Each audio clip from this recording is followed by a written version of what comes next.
So I'm not a TypeScript wizard, but I'm going to show you something really cool. We have a form object, an errors object, and the handle submit function.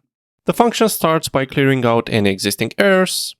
It gets a CSRF cookie, and then sends a registration request with the form data.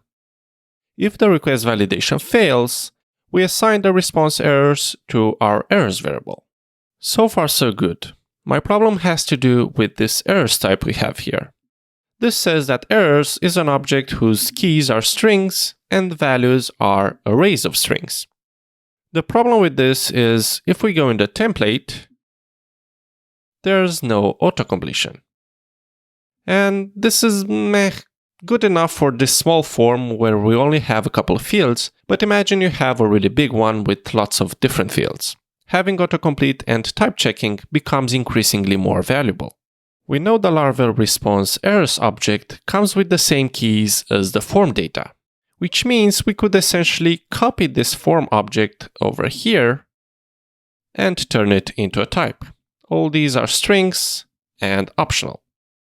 And now if we go in the template, we have autocompletion and type checking.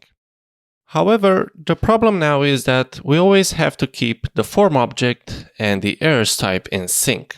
If a field is added to the form, we also have to add it to the errors type, which kind of sucks. Ideally, we should be able to determine the errors type based on the form object. And we can do that.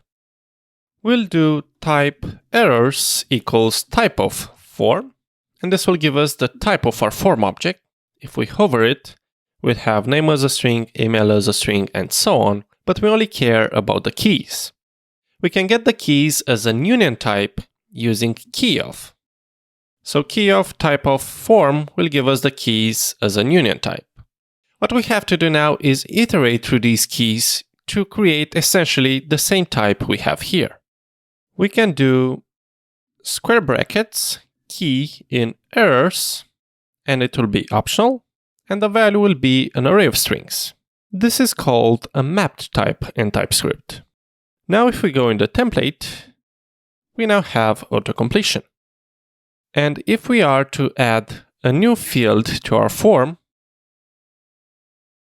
the type is also updated.